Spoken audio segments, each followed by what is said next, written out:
મહાશિવરાત્રિ પર્વે બજારમાં સક્કરિયા બટાકાના ભાવ ઓછા હોવા છતાં ગ્રાહકોની પાંખી હાજરી।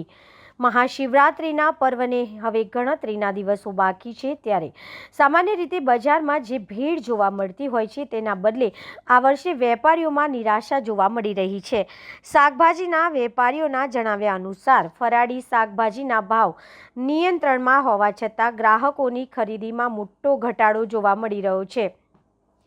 સ્થાનિક વેપારીઓએ જણાવ્યું હતું કે અગાઉ શિવરાત્રિના 2 દિવસ પહેલા લોકો 5 થી 20 કિલો જેટલા સક્કરિયાની ખરીદી કરતા હતા, જેની સામે અત્યારે લોકો માત્ર 500 ગ્રામ કે 1 કિલો જ ખરીદી કરી રહ્યા છે। આ વખતે બજારમાં જરાય ગરાકી નથી। ધાણા અને મરચાં પણ સસ્તા છે, છતાંય પબ્લિક દેખાતી નથી। ગત વર્ષોની સરખામણીમાં આ વખતે વેપાર અડધો પણ નથી રહ્યો।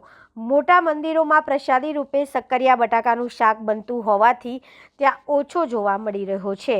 સક્કરિયા બટાકાનો ભાવ કોઈ જાતનો છે જ નહીં, જે ધારીએ અમે એ ભાવ જ નહીં। અત્યારે સક્કરિયા 30 થી 40 રૂપિયા કિલો, બટાકા 20 થી 25 રૂપિયા કિલો છે। જે વસ્તુ જે આમ બજાર હોવો જોઈએ બજાર નથી, કે ઘરાકી બી નથી।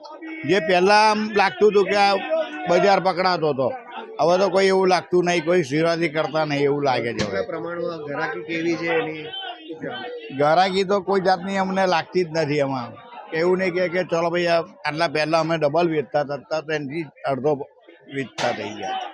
જો સક્કરિયા 40 રૂપિયા કિલો, 30 રૂપિયા કિલો છે, બટાકા 20 રૂપિયા કિલો છે, 25 રૂપિયા કિલો છે નવા બટાકા।